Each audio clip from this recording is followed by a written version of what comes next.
එකමත්තික කාලෙක සඳනිනේ කියලා ලස්සන වැවක් තිබුණා. ඒ වැවේ වතුර කැඩපතක් වගේ පැහැදිලි. ඉරේලිය වැටුනම රන්වන් පාටින් දිලිසුණා. ඒ වගේම මේ වැවේ නෙළුම් මල් දහස් ගණන් පිපී තිබුණා. ඒ දහසක් නෙළුම් මල් අතරින්ම වෙනස්ම නෙළුම් මලක් තිබුණා. ඒ මල රන්වන් හා රෝස පාටින් දිලිසුණා. මේ නෙළුම් මල මැද දිලිසෙන මුතු මැණිකක් වගේ. ඒ මලේ මැද ලිනී කියලා ලස්සන පුංචි සුරංගනාවියක් ජීවත් වුණා. ලිනී සුරංගනාවි විශේෂයි. ඇය සිනාසුනාම මලේ මුදු සුවඳක් පැතිරෙනවා. ඒ සුවඳට දුක් වූ හදවත් සුව කරන්න, කඳුළු නවත්තන්න, බිය දුරු කරන්න පුළුවන්. ඒ වගේම ලිනී සුරංගනාවිට අතිශය රහස් හැකියාවක් තිබුණා.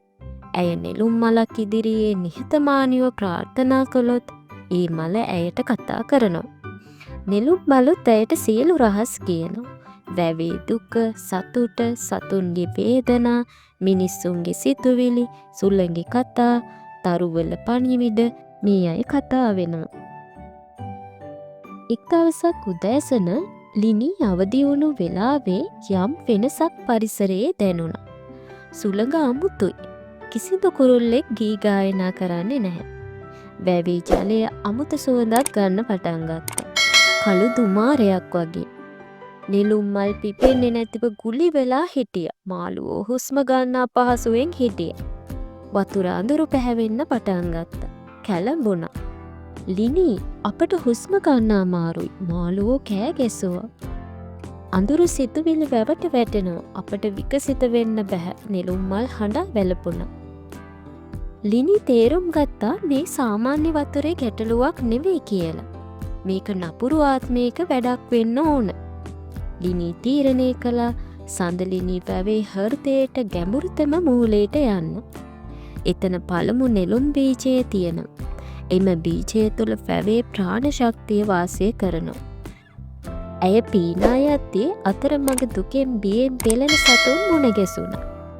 සමනලයේ මල් පිපෙන්නේ නැති නිසා ආහාර නැතිව දුකින්. ඉබ්බන් වැවේ වෙනසට බියෙන් සැඟවෙලා. හංසයෙන් පවුලේ සමාජිකයෝ හොයාගන්න බැරිව අතරමං වෙලා.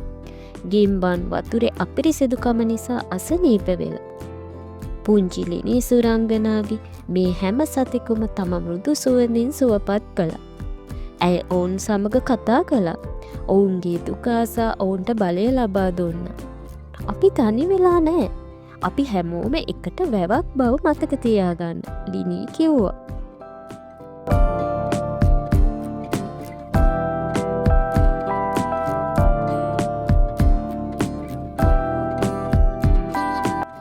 ලිනී වැවේ ගැඹුරටම කිමිදුණා. එතන අඳුරු වුණා, සීතල වුණා. නමුත් ඇය බිය වුණේ නැහැ.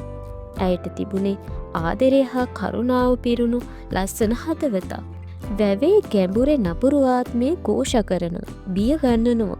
යන්න එපා. මම භයානකයි. මම නපුරු කෙනෙක්. ආත්මය කෑ ගැහුවා. ලිනී නතර වුණා.